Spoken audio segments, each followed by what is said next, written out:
Finitude in awareness is anxiety. When I become aware of my finitude, I become afraid, right? Now, what's the answer?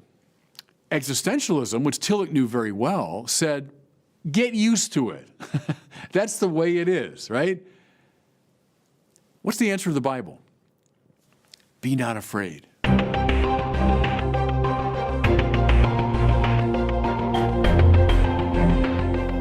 Welcome back to the Word on Fire show. I'm Brandon Vaught, the Senior Content Director here at Word on Fire Catholic Ministries. Today we're going to look back and discuss the most searched Bible verse of 2020, and I'm guessing it's not what you expect. We're also going to look at how Jesus helps us respond to our fears and how to conquer some of the fears many of us share moving into the new year in 2021 with a lot of chaos, confusion, and lack of clarity with the COVID virus and many other problems we're struggling with. Before we get there, Bishop Barron, good to see you, and welcome to this second video here in the new year of 2021. Hey, Brandon, good to see you as always. I sent you this website result survey of a YouVersion Bible app study. So YouVersion is the most popular Bible app in the world. I think they're on, 100 million phones around the world. And they track all sorts of analytics of what Bible verses people are reading, what they're searching, what they're highlighting. Notably, they saw an increase by 80% in 2020 with nearly 600 million worldwide users, views, I think it is. First of all, before we get into the most popular verses, it seems like more people are searching the Bible than ever before, at least online. What do you make of that? Is that, I'm assuming, an exciting discovery for Catholics like us? Yeah, I'm glad to hear that. And, again, the internet makes this stuff accessible in a way it wasn't before. So I'm delighted to hear that, actually. And if it took, in some ways, the crisis of 2020 to bring people back to the Scripture, well, okay, it's often gone that way in history, hasn't it? During times of difficulty, people turn to the Word of God. So, 3 cheers for the internet and for social media in that way. I think in most years, the most popular verse on YouVersion is either John 3:16, for God so loved the world, gave his only begotten son, or I think we did an episode last year covering last year's most popular verse, which was the one from Jeremiah where it says, God's got plans for you to prosper and succeed and all that. But this year, there was an unexpected contender. The number one most read Bible verse on YouVersion in 2020 was Isaiah 41:10. I'm going to read it for you. So do not fear, for I am with you. Do not be dismayed, for I am your God. I will strengthen you and help you. I will uphold you with my righteous right hand. That verse was not only the most searched verse of 2020, but the most read and the most bookmarked. People wanted to come back to it again and again. What do you think about that verse being number one? Are you surprised? No, 2020 was a terrible year, wasn't it? And stirred up a lot of our anxieties.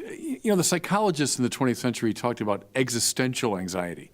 So I might be afraid of something right in front of me. There's a particular threat. But then underneath all the particular threats, and often precipitated by a number of particular threats, there's this deep level fear, this existential anxiety, which is born of our finitude. And a year like 2020, when, let's face it, hundreds of thousands of our fellow citizens are dying from this disease. All of us are locked in. We can't see each other. That's going to stir up some deep level fears. And you could argue, Brandon, that the Bible is a response to fear. Perfect love, and that's what God is, casts out not hate, says the Bible, but fear. And so in some ways, that's the primordial struggle between fear and love. So I'm not surprised, A, that 2020 kicked up that fear, and that B, people turned to the Bible to find an answer precisely to this spiritual problem. So those first few words of the Isaiah verse, do not fear. For us Catholics, they obviously call to mind the great Pope St. John Paul II, who made that one of his major themes and commendations of his papacy. Can you talk about what these words meant for John Paul and why you think he considered them so important? Well, you know what's amazing about John Paul there is you could say, well, yeah, I mean, any Christian will claim a phrase like, do not be afraid. And, is that a nice, pious thing to say? But when you remember that young Karl Wojtyła endured first the horrific oppression of the Nazis. So his hometown of Krakow is overwhelmed. The country is held captive. People being murdered right and left. The Auschwitz concentration camp is about a 35-minute drive from where John Paul II lived at the time. Then, when the Nazis are finished, we then have the communists come in with maybe a slightly less oppressive form of dictatorship. Murderous regime. John Paul II, as a young man, experienced the very worst of humanity, and that's not an exaggeration. The 20th century, arguably the worst on record in terms of destructiveness, moral collapse. And John Paul II lived in Poland, which is right where the pincer movement of these two deeply dysfunctional ideologies, Nazism from the West, communism from the East, met. And so here's someone coming of age in that maelstrom. And yet, when he comes of age and he's elected Pope, he can say, do not be afraid. I mean, if anyone in the 20th century had a right to say, be afraid, it would have been Karl Wojtyła, right? Like, look, everybody, take the route of Jean-Paul Sartre or of Albert Camus or of, the existentialists. And yeah, life is absurd. And of course, we're afraid all the time. That he of all people could say, do not be afraid, witnesses to his Christian faith. Because finally, it's only Christianity which proclaims God's own journey into the heart of what frightens us the most. It's only that gives us the capacity to say, do not be afraid, even in the face of the worst suffering. So that makes John Paul a very intriguing figure in the 20th century. When you read the Old Testament, you'll see reiterated again and again, don't be afraid, have no fear, don't worry, don't be anxious. And then at sort of the pivotal hinge between the Old Covenant and the New Covenant, when the angel Gabriel comes to Mary, he tells her, do not be afraid. And then we see Jesus picking up that thread throughout the rest of the New Testament. Talk about why this is so central to salvation history. Why do you think God keeps having to remind his people, don't be afraid, don't be afraid, don't be afraid? Well, I'll go back to the Protestant theologian Paul Tillich, whom I studied when I was doing my doctoral work quite a bit. Tillich, who came of age in the First World War. So he was a chaplain during World War I. He endured the worst of that horrific war. So the overture of the great demonic opera that was much of the 20th century was the First World War, right? It was a weekend's work in World War I to kill 50 or 60,000 people. Paul Tillich was there as a chaplain, trying to proclaim the Christian gospel in that setting. He reflects on presiding over a mass burial of thousands of these young men who have been killed. So Tillich, who went through all of that and then tried to make sense of Christianity in the wake of it. Well, one of his one-liners, and I come back to it a lot, Tillich said, finitude in awareness is anxiety. It's an interesting line. Those three beats, finitude in awareness is anxiety. In other words, to be finite and to know it is to be afraid, right? So Tillich says, for example, there are four great qualities or marks of finitude: time, space, causality, and substance. I'll just say something, I know that sounds very abstract. They're not, though. As a finite person, I live in time. You live in time. We all do. Does that produce anxiety? Yes. Because where's time going? Well, it's just going in one direction, right? I'm not getting any younger, as we say. I'm getting older. Time is always moving forward toward what? And he would have been following Heidegger here. Sein zum Tode, as Heidegger said, being toward death. Because we exist in time, we're heading toward death, and there's nothing we can do to stop it, right? Therefore, to live in time is to live in anxiety. Secondly, Tillich says, we live in space. We're spatial beings. We live in a particular place. Does that produce anxiety? Yes. And now I can witness to this, having moved out to California a few years ago. What did I experience here? Well, that terrible Thomas fire. As this fire was sweeping across the California hillsides until it came right to my house. And twice I was chased out of my space, right, which was threatened by these flames. Just a few weeks after that, a great rainstorm came, and this mudslide swept 25 people in Montecito, 10 minutes from my house, to their deaths. Space is always threatened. It's always in danger. Talk to anyone who's been through an earthquake. What that's like when what you take to be terra firma, right, the reliable earth, suddenly shakes. To be spatial is to be afraid. Thirdly, Tillich says, to be finite is to be caused. Now, we talk a lot, Brandon, about the argument from contingency, right? That means things exist but don't have to exist, therefore they've been brought into being by something extrinsic to themselves. Well, that's a very objective, abstract way to talk about it. But Tillich says, what does it feel like to be contingent?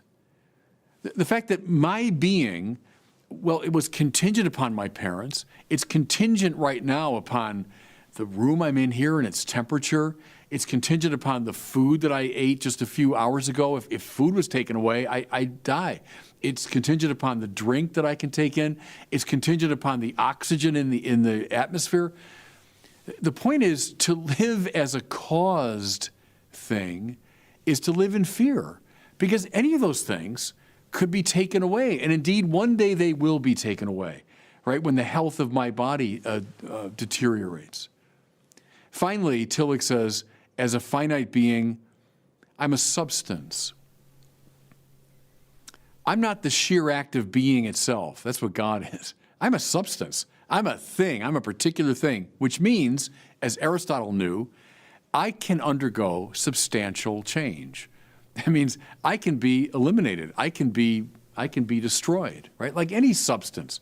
The camera I'm speaking to, you're on the screen in front of me here. I knock that with a hammer, I can destroy it. Any substance can be destroyed. A planet will be destroyed someday when the sun envelops it, etc. Time, space, causality, substance. Finitude in awareness is anxiety. When I become aware of my finitude, I become afraid, right? Now, what's the answer? Existentialism, which Tillich knew very well, said, get used to it. That's the way it is, right? What's the answer of the Bible? Be not afraid. How come? Because the Bible orders us beyond our finitude to a reality, namely God, who transcends these limitations. Now, mind you, how do we name God? Well, he's not in time. He's eternal. He's outside of time. God's not in space. God is ubiquitous, we say. He's omnipresent. God is not contingent upon causes outside of himself. And God is not a substance. God is a sheer act of being itself. Now, see, what's interesting, Brandon, what Tillich has done here, I think it's very clever. He's taken the classical philosophical language we use about God, and he's shown the spiritual power of it. You say, well, oh yeah, God's eternal. Okay, I guess. So what? Well, the so what is because I can't save myself. I'm a temporal reality. And listen, I can't reach out to you because you're a temporal reality too. I can't reach out to anybody in this world because they're all in time as I am. What does the Bible say? Only in God will my soul be at rest. See, so when I orient my life not to my own ego or anything in the world, now walk through the last three, I won't belabor it. Space. Nothing in space is going to solve the anxiety that comes from being spatial. only when I'm ordered to God. Nothing in this world is going to solve my problem of being caused, because they all been caused too. They're in the same boat I am. Only in God is my soul at rest. The point is, if finitude in awareness is anxiety, and it is, the only solution to that is to order my life to that which transcends all these things, namely to God. And that's why, Brandon, from the heart of the Bible comes again and again, don't be afraid. Don't be afraid. Don't be afraid. The voice of God, right? Karl Wojtyła heard that voice as a young kid, which is why he was able to endure. Look at the threats he faced. That's why he was able to endure them. So sorry for that long-winded sermon, but I think that's why the category of fear and the overcoming of fear is such an important one.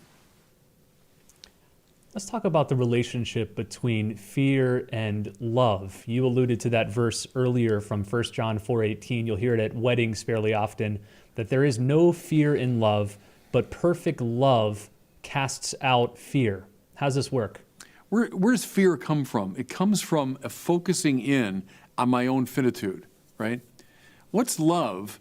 Love is overcoming the incurvatus in se move. And mind you, Tillich was deeply indebted to Augustine. That was his favorite theologian. And the more I'm incurvatus in me, I'm caved in on myself, the more afraid I'm going to be. Love is always this extroverted move. It's the move outside. And the trajectory of love is in the direction of God, who is love, see? Which is why perfect love, God, casts out all fear. See, and if that's right, Brandon, it's interesting. Is fear at the root of all sin? And I think you could say yes, even prior to pride. See, because what does fear do? I'm afraid, and so I cling defensively. I'm afraid, and so I lash out at you. See, we're all sinners, right? Analyze your sin in terms of fear, and it can be very illuminating. Why am I doing these things that I know are bad? I know they're self-destructive. I think if you are honest and you look deeply enough, you're going to find at the bottom of your sin something like fear. Well, perfect love, I live my life now in God, casts out that fear. And so I can live now in imitation of the divine love. I don't have to live curvatus in se, but I can live now with this openness of heart and mind and so on. I think that's how it works. But boy, what a fundamental spiritual dynamic that is. You've said often in your preaching, Bishop, that what each of us most ultimately fears is death. Yeah. And I think especially in light of the COVID crisis, this has become more poignant and pressing for a lot of people. Most of us know somebody who's either contracted COVID or maybe even died as a result of it.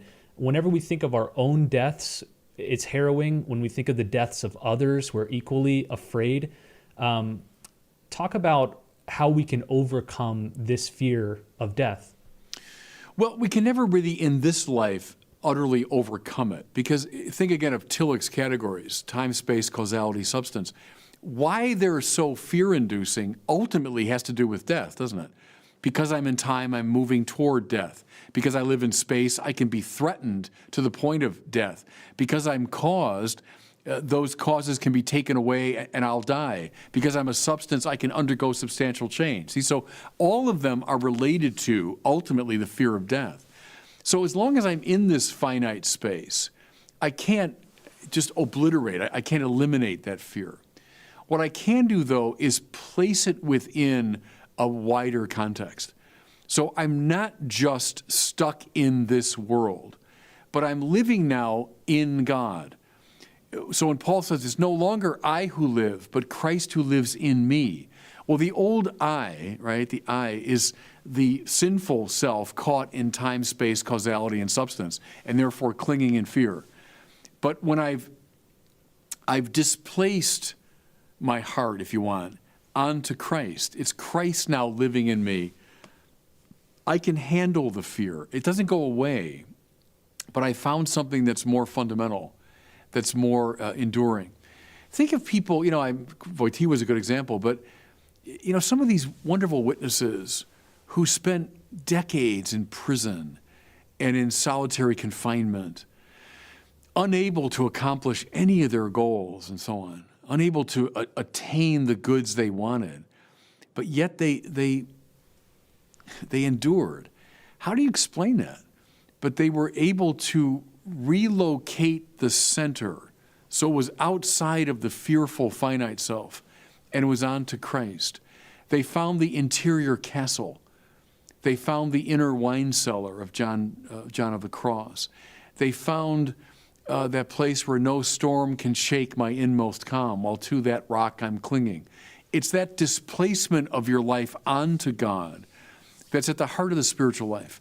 It's why we pray every day, isn't it, Brandon? And I do my holy hour in the morning. Look, I'm in time, space, causality, and substance. I mean, I'm surrounded on all sides by my finitude, therefore by fear. But in prayer, I'm trying to find this new center. I'm trying to find the Christ who lives within me that gives me courage despite my finitude.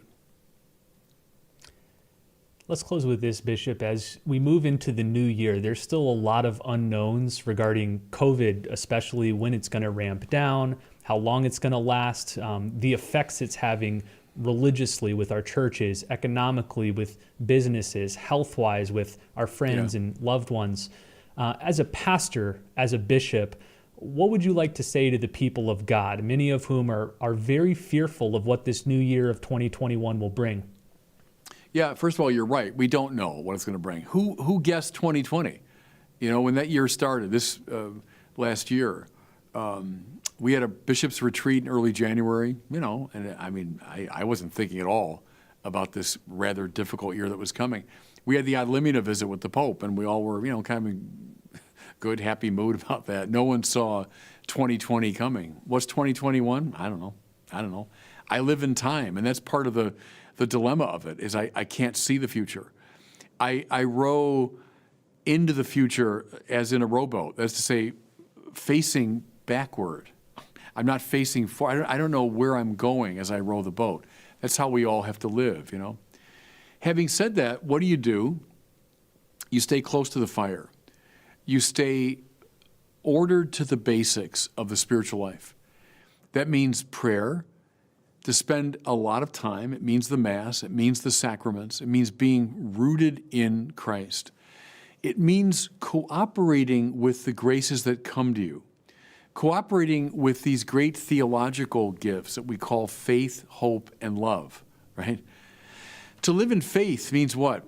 I walk by faith, not by sight. It means I don't see everything clearly, but I have a confidence. To live in hope, I don't know how it's all going to work out, but I hope because I know that God is in charge of the world. Most importantly, love. What's love? That's what God is, right? So when you love, and that could be the simplest thing, you are participating in God. In fact, you have found the place that transcends the categories of finitude.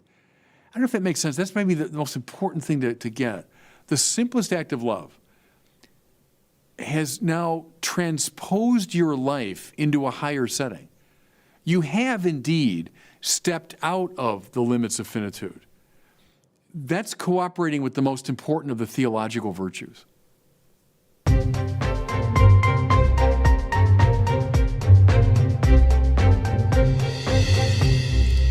Well, it's time now for one of our questions from our listeners. You can send in any question you have for Bishop Barron by visiting the website askbishopbarron.com. Today we got a great question from a young postulant of the OFMs. He's asking about how Jesus' divine and human features interact together. Here he is. Hi, Bishop Barron. My name is Gaspar, and I'm a postulant with the OFMs here in Silver Spring, Maryland. My question is, when Jesus took on a human nature, was he also subject to things like doubt or ignorance? Thank you, and God bless. Yeah, thanks for that question. And when I was teaching theology, that question would come up a lot. And it's come up in the great tradition. notice something, please, that when the church talks about Jesus' identity, it hardly ever psychologizes about him. It uses metaphysical language. So he's the hypostatic or personal union of two natures, divine and human, coming together in one rational supposit. That would be like the way the church talks about it. One person, divine, which lights up or instantiates two natures, divine and human. Okay, that's metaphysical language. That's the way the church tends to talk about Jesus. True God, true man, without mixing, mingling, or confusion, but in the unity of one divine person. Now notice, in none of that have I psychologized about the inner life of Jesus, like what it's like to be inside that metaphysical arrangement.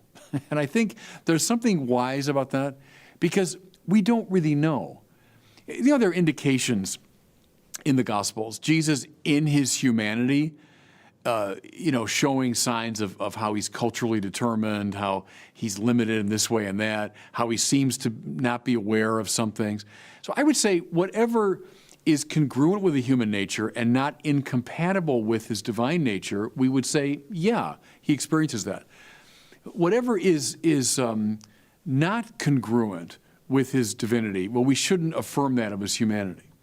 But what it's like to experience that from the inside, I don't really know, and no one really knows. And so in a way, the church, I think, is saying to us, don't press that question because there isn't really a good answer to it. Affirm the bracingly objective language of the great tradition about the divinity and humanity of Jesus that come together without mixing, mingling, or confusion in the unity of one divine supposit. Stay with that. That's correct and orthodox. What it's like to be in that space, I don't know. Well, thanks to everybody for listening and watching this episode. I'm going to ask you to do something I haven't asked in many, many months, and that's to leave a review of this show. If you go to your favorite podcasting service, whether it's Apple Podcast or Google Play or somewhere else, search the Word on Fire show, leave a review. It takes just a couple seconds, but it's really beneficial to us because the more reviews the show has, the more that these services recommend it to others. So maybe you've been listening for years, maybe just for a few months, but if you like the show, please do us a favor, take a few seconds, leave a review. We'd really appreciate it. Well, thanks so much for listening and watching. We'll see you next time on the Word on Fire show.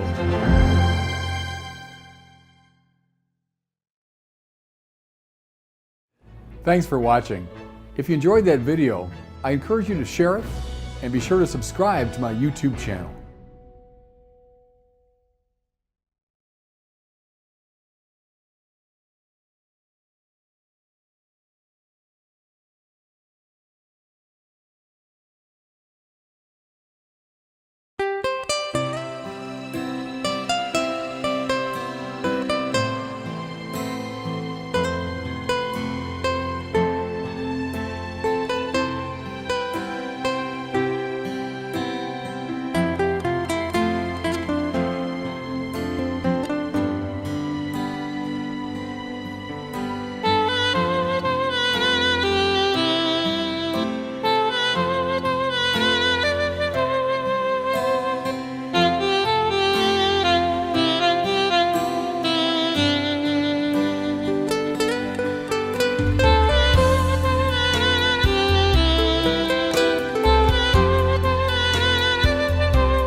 Thank you.